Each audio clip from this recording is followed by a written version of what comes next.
Hi friends, welcome to CSCB guide. അപ്പോൾ എല്ലാവരും അപേക്ഷിച്ചിട്ട് ഇപ്പോൾ കാത്തിരിക്കുന്നൊരു എക്സാമാണ് LD ക്ലർക്ക് എന്ന് പറയുന്നത്. അപ്പോൾ LD ക്ലർക്കിൻ്റെ എക്സാം എന്നാണെന്നുള്ളതൊരു ഒഫീഷ്യലായിട്ട് ഇതുവരെ ഒന്നും അറിഞ്ഞിട്ടില്ല. അപ്പോൾ ഇന്ന് നമ്മുടെ ന്യൂസിൽ അതായത് മലയാള മനോരമയിൽ വന്നിട്ടുള്ളൊരു അപ്ഡേഷനാണ് എക്സാം എന്നത്തേക്ക് നടത്തുമെന്നുള്ളത്.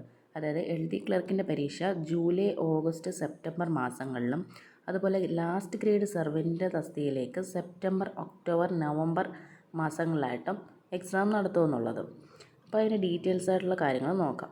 അതായത് വിവിധ വകുപ്പുകളിൽ LD ക്ലർക്ക് തസ്തികയിലേക്ക് ജൂലൈ, ഓഗസ്റ്റ്, സെപ്റ്റംബർ മാസങ്ങളിലും ലാസ്റ്റ് ഗ്രേഡ് സർവൻറ്റ് തസ്തികയിലേക്ക് സെപ്റ്റംബർ, ഒക്ടോബർ, നവംബർ മാസങ്ങളിലും PSC 1.5 മണിക്കൂർ ദൈർഘ്യമുള്ള OMR പരീക്ഷയാണ് നടത്തുന്നത്. സാധാരണ നമുക്ക് 1.25 മണിക്കൂറാണ്. അപ്പോൾ ഇതിന് നമുക്ക് 1.5 മണിക്കൂറാണ് എക്സാം ടൈം വരുന്നത്. അതുപോലെ police constable, police constable, mounted police, civil excise officer തസ്തികയിലേക്കുള്ള മെയ്, ജൂൺ, ജൂലൈ മാസങ്ങളിലും UP സ്കൂൾ ടീച്ചർ തസ്തികയിലേക്ക് ജൂൺ മുതൽ ഓഗസ്റ്റ് വരെ മാസങ്ങളിലും LP സ്കൂൾ ടീച്ചേഴ്സ് തസ്തികയിലേക്ക് ജൂലൈ മുതൽ സെപ്റ്റംബർ വരെ മാസങ്ങളിലും 1.5 മണിക്കൂർ OMR നടത്തുന്നത്. അപ്പോൾ എല്ലാത്തിനും 1.5 മണിക്കൂറാക്കി. അതുപോലെ ഇവയ്ക്ക് പ്രാഥമിക പരീക്ഷകളൊന്നും ഇല്ല. അപ്പം ഈ പറയുന്ന ഇത്രയും എക്സാമുകൾക്ക് മെയിൻ എക്സാം ഒന്നുമില്ല, ഒറ്റ എക്സാമായിട്ട് തന്നെ പ്രിലിംസ് മെയിനിലെ ഒറ്റ എക്സാമാണ്. അതുപോലെ കഴിഞ്ഞ ഡിസംബർ വരെ വിജ്ഞാപനം ചെയ്തതും അടുത്ത മാർച്ച് വരെയുള്ള പരീക്ഷാ കലണ്ടറുകൾ ഉൾപ്പെടുത്താത്തതുമായ തസ്തികയുടെ പ്രാഥമിക മുഖ്യ പരീക്ഷകളുടെ കാലയളവ് സൂചിപ്പിക്കുന്ന കലണ്ടറും PSC പ്രസിദ്ധീകരിച്ചെന്നാണ് പറയുന്നത്.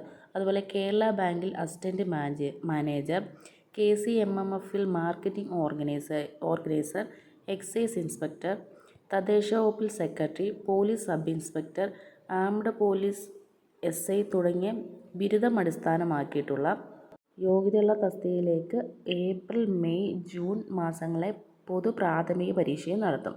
ഇനി പ്രാഥമിക പരീക്ഷയുടെ അടിസ്ഥാനത്തിൽ തയ്യാറാക്കുന്ന അർഹത പട്ടികയിൽ ഉൾപ്പെടുന്നവർക്ക് ഓഗസ്റ്റ്, സെപ്റ്റംബർ, ഒക്ടോബർ മാസങ്ങളായിട്ട് മെയിൻ എക്സാം നടത്തും. ഇനി തദ്ദേശ വകുപ്പിലെ സെക്രട്ടറി തസ്തികയുടെ മുഖ്യ പരീക്ഷയ്ക്ക് 1.5 മണിക്കൂറാണ് ദൈർഘ്യം. അപ്പം എല്ലാ എക്സാമിനും 1.5 മണിക്കൂറാക്കിയിട്ടുണ്ട്. അതുപോലെ 100 മാർക്ക് വീതമുള്ള 2 പേപ്പറുകൾ OMR മാതൃകയിൽ ഉണ്ടാകും. അതിൽ പേപ്പർ 1 പൊതുവിഷയങ്ങളും പേപ്പർ 2 തദ്ദേശ ഭരണ വികസന തത്വങ്ങളുമായിരിക്കും.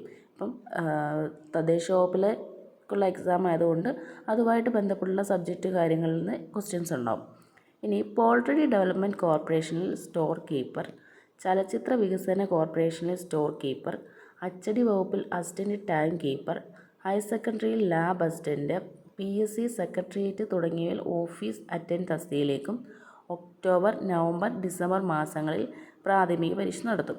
അതുപോലെ ഇതിൻ്റെ അടിസ്ഥാനത്തിൽ തയ്യാറാക്കുന്ന അർഹത പട്ടികയിൽ ഉൾപ്പെടുന്നവർക്ക് 2025 മാർച്ച്, ഏപ്രിൽ, മെയ് മാസങ്ങളിൽ മുഖ്യ പരീക്ഷയും നടത്തും. വിശദ സിലബസ് PSC വെബ്സൈറ്റിലെ സിലബസ് എന്ന വിഭാഗത്തിൽ അവർ അപ്ഡേറ്റ് ചെയ്തിട്ടുണ്ടെന്നാണ് പറയുന്നത്. അപ്പോൾ ഇത്രയും കാര്യങ്ങൾക്ക് വേണ്ടിയിട്ടുള്ള സിലബസ് ഇപ്പം ഈ പറഞ്ഞ ഓരോ എക്സാമിനായിട്ടുള്ള സിലബസുകളും നമ്മുടെ സൈറ്റിൽ കയറിയാലും നമുക്ക് കിട്ടും. അപ്പോൾ അത് വെച്ചിട്ട് നമുക്ക് എന്ത് ചെയ്യാം, ഇനി മുതൽ പഠിച്ചു തുടങ്ങാം. അപ്പം ജൂലൈയിലാണ് എക്സാം, LD ക്ലർക്കിൻ്റെ എക്സാം എന്ന് പറയുകയാണെങ്കിൽ നമുക്കിനി കറക്റ്റ് ഒരു 6 മാസം ടൈമേ ഉള്ളൂ പഠിച്ച് തീർക്കാനായിട്ട്. ഇനിയുള്ളൊരു 6 മന്ത്സ് നമ്മൾ എങ്ങനെ മാക്സിമം യൂട്ടിലൈസ് ചെയ്ത് നമ്മൾ ആ പോർഷൻസ് കവർ ചെയ്യുന്നത്. നമുക്ക് ആ ലിസ്റ്റിനകത്ത് വന്നിട്ട് കാര്യമില്ല, നമുക്ക് ലിസ്റ്റിൽ ആദ്യത്തെ ഇതിൽ ഉൾപ്പെട്ടാൽ മാത്രമേ നമുക്ക് കാര്യമുള്ളൂ. അപ്പോൾ അതിന് വേണ്ടിയിട്ട് പഠിച്ചു തുടങ്ങുക.